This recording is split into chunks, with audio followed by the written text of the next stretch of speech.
Na pergunta 2, ela já entra na questão da economia, né? Que eu acho que dá para a gente começar a destrinchar esses pontos principais, os 4 que você levanta. O papel dos Estados Unidos no apoio financeiro e político dessas organizações contra-revolucionárias, né? E a partir de Miami e tal, né, com os dissidentes, e qual tem sido o recuo nas tratativas do fim do bloqueio econômico a Cuba? Porque, para nosso espanto, o Biden voltou atrás, né?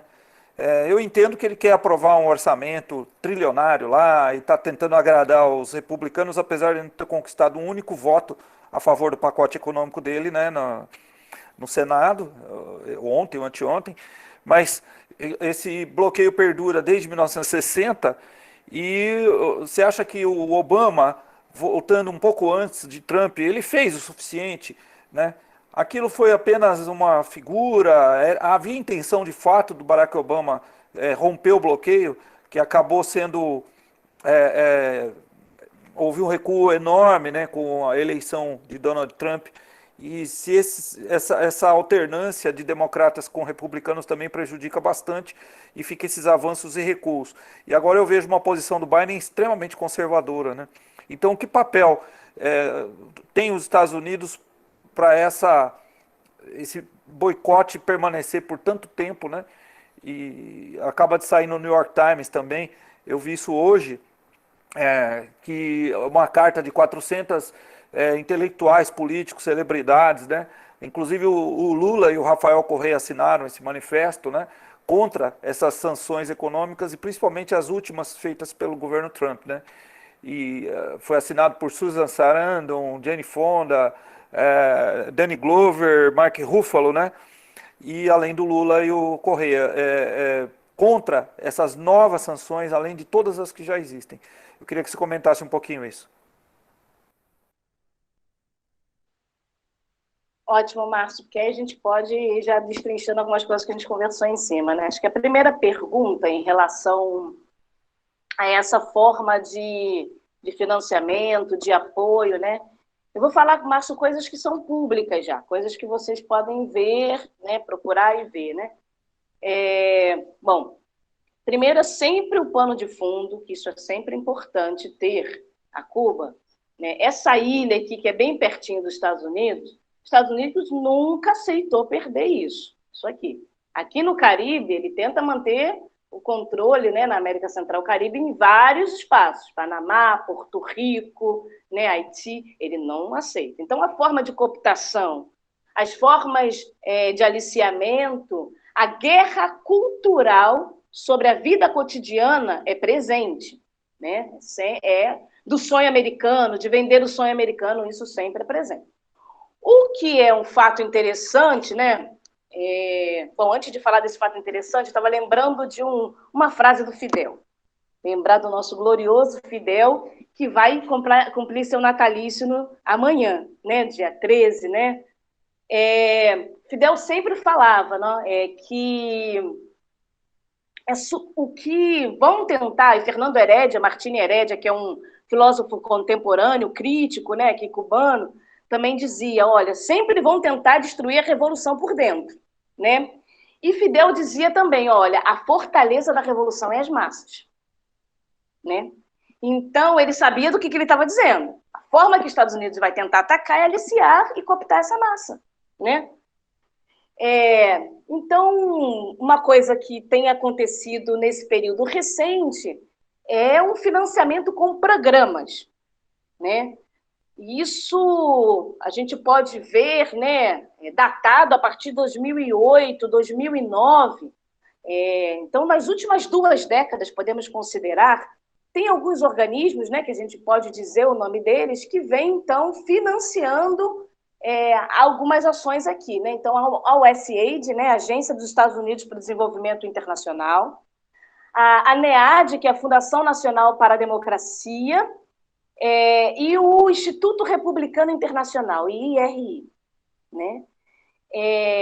O USAID e o NEAD, né, então, pelo menos nessas últimas 2 décadas, já financiaram cerca de 250 milhões de dólares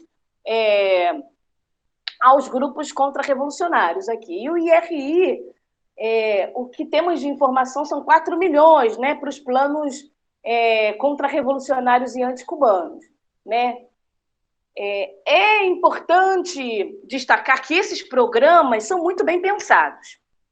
Esses programas são para manter diálogos e financiar ativistas com uma roupagem de uma liberdade, né, de luta por liberdade, com uma roupagem de luta por democracia, que a gente poderia muito discutir o que é democracia a partir desse projeto de liberal. O que é essa democracia do sonho americano, né?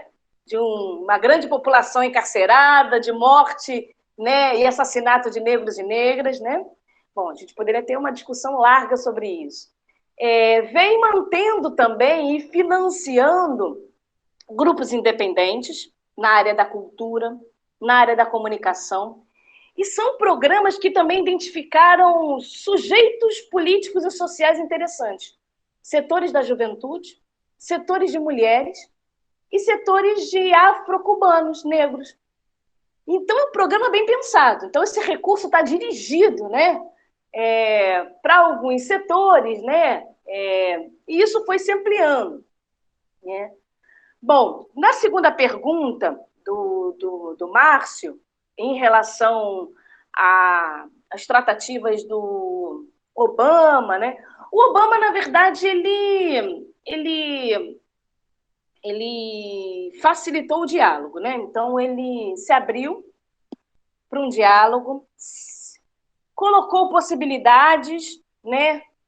Ele assinalou, inclusive, pelo menos deixou entender, né, possibilidades, assinalou retirada de algumas medidas, mas, infelizmente, isso nunca se efetivou.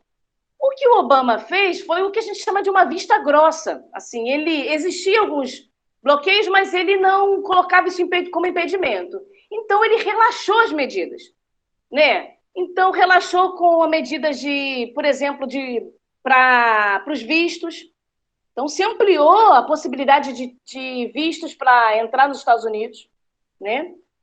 Que hoje está drasticamente retirado, nem a seleção de futebol pôde ir para o campeonato, né?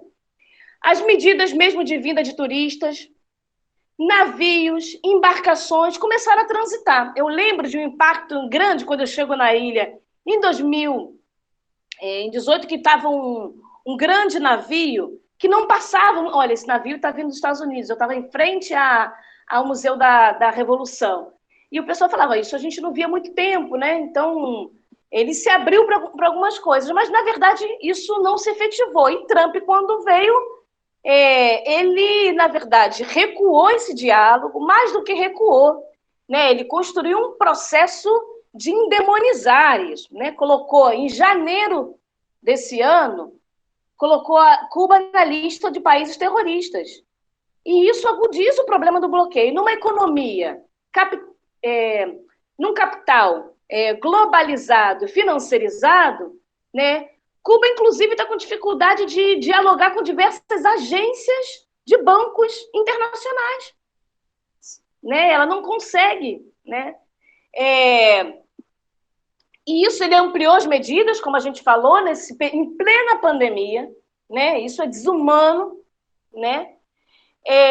E, na verdade, o Biden, então, na última votação da ONU, que os países, né, foi agora, né, no início de julho, os países todos foram contra o bloqueio, a não ser Estados Unidos e Israel foram contra, e teve algumas abstenções, o Brasil foi uma, acho que foram 3 ou 4 abstenções, né? Mas mesmo assim isso não significou nada para o Biden. Na verdade, ele mandou um recado muito ruim, né? Ele fez uma fala muito mal, né?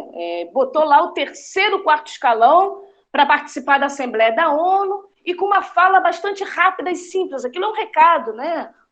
Ignorando a votação dos outros países. Então, o fato é esse, assim, não há nenhuma indício que o Biden vai, pelo contrário, né? As coisas só vêm agudizado, Márcio.